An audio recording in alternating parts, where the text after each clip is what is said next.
Well, the fight over financial reform is really heating up in the U.S. Senate lately. Bloomberg's chief Washington correspondent Peter Cook spoke this morning with two senators at the center of the debate. Peter?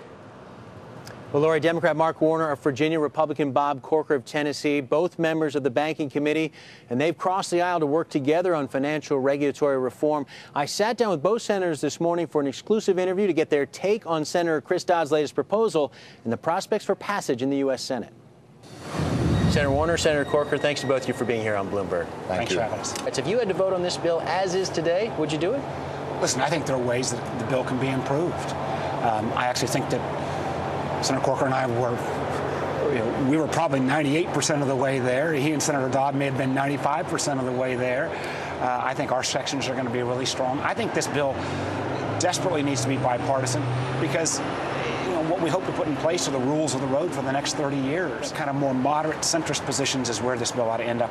I think there are things that can be improved in the bill. I actually think, one of the concerns I have from some of the folks on the Democratic side is, there's a lot of, on the consumer issues, for example, this is a huge move forward in this bill in terms of enhanced consumer protection in a way that would have a level of independence, an ability to write rules, an ability, I think, to work together on how they're appropriately enforced so that, for example, a small community bank doesn't end up with two sets of regulators coming in giving contradictory advice.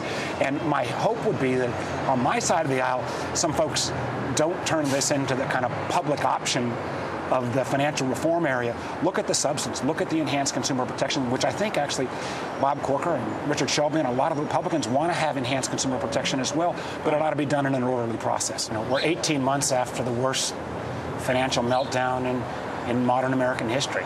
We ought to be able to find common ground on this. Bob Corker's been a great partner on this. He gets a lot of credit for moving this bill forward. We got to get it done, and we got to get it done in a way that the American taxpayers will never again have to come in and bail out the bad actions of a large, systemically important firm. We've put that kind of protections in place in our sections of the bill, and if we can do it in some of these thorny issues, we ought to be able to find common ground on these other issues as well. The markup in the Senate Banking Committee begins next Monday at 4 p.m. And right now it remains to be seen if the rest of the committee will feel the same bipartisan spirit as Senator Warner and Senator Corker. Lori? So, Peter, then what makes Warner and Corker different from their colleagues on these issues? Well, first of all, they're both businessmen. They're both from the South, but it's really the business background, I think, that distinguishes them.